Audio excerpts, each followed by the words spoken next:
Hello there, Assalamu alaikum. Excuse myself if you are not anticipating my voice today. Actually, my wife, she's actually taking a break to prepare her next video. So unfortunately, you guys have to stay with me in this video. I'm sorry.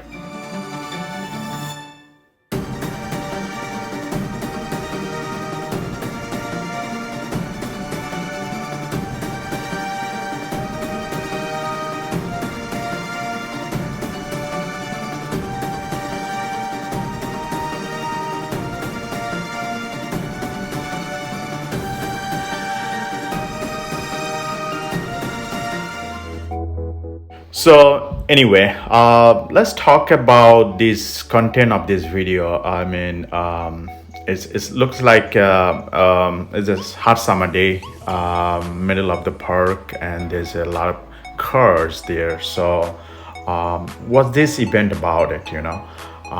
This event is towards the man things, I would say, because there's a lot of cars. I would not be a bias with the women too. So let's see how much you guys are like my presentation. If you like it, definitely let us know. If you don't like it, still just try to be enjoy yourself. So let's get started. I see. Where should I start actually?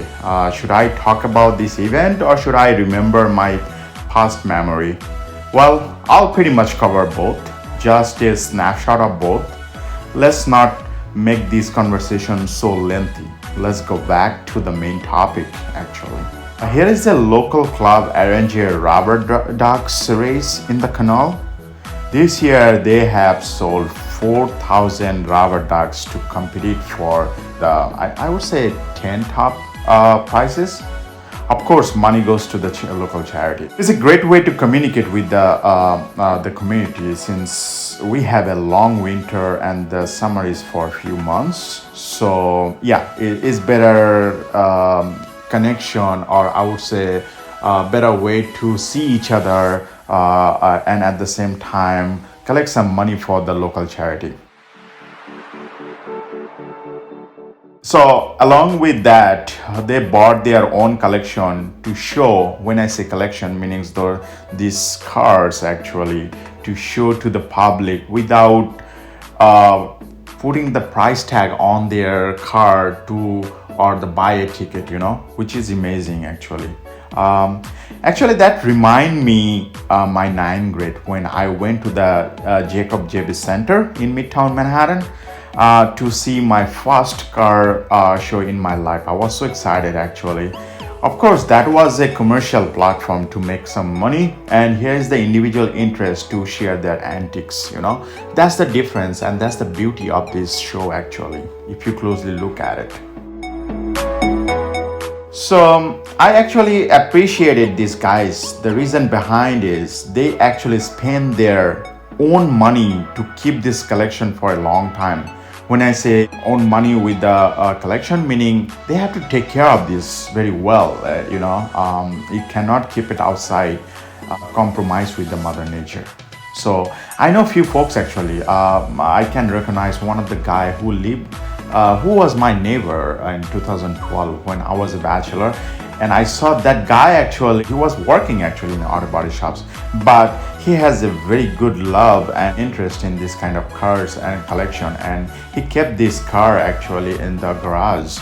And that's how I get to know these people, I mean, it's amazing that they are not really rich, but their dream or ambition is richer. That's amazing, So anyway, here you can see a lot of car. I totally give the credit to my wife. She actually captured very good and well, at least from my point of view. It's not because of she's my part of my family or loved one. Actually, if you can see, you can realize it. Most of the collection is come from like in 1930s to 1975. So I would say almost 100 years old car. You can see, isn't that amazing? I feel like it is,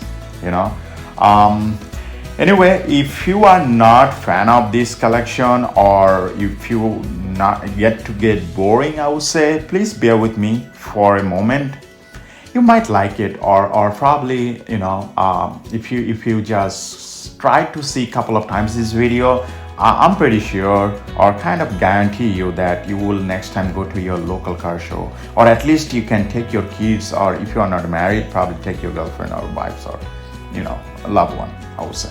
I mean, just look at it. It is not a commercial platform again, right? It's a kind of part of the summer fun, It's not like a boozing, or it's not like some other kind of crazy activities here. It's a fun time with a very nice way you can take your family actually. I'm not going to these details of all those cars. When I say details, meaning what years these cars are built, or how they came to get the addicted of those cars, and why still they kept it. Look, you can go to the Google, you can Google it, and you can see the history and why is actually the popularity in the back then. I would actually love to hear from you actually, while you just do some research and see why the 1930s car still is in somewhere in this neighborhood, and probably please put the details in comment section, and I love to read it actually. I love it, I love to give the value or kind of respect to your opinion, Yeah, that's well enough to talk about this car, but I would just share one of the famous story actually, John Snyder, the former CEO of Papa John, who sold his 1971's Chevrolet Camaro to change his life. Anyway, in 2009, he brought back his Camaro for $250K. Amazing, right? Still, he was trying to figure that out. 1983 to 2009 is pretty long time, and he was so ambitious to get his car back, even though he had a lot of monies, Anyway, I don't want to make this conversation so lengthy that you guys gonna get exhausted, but I would rather you to pay attention and enjoy whatever my wife captured in her video. So you can actually discuss with your YouTube community. Anyway, thank you so much for your time. Hope you will hear back from the owner of the channel in the next video. Until then, please take care of yourself and stay connected with Urban Soul. Assalamu alaikum, and have a great rest of the time. Thank you.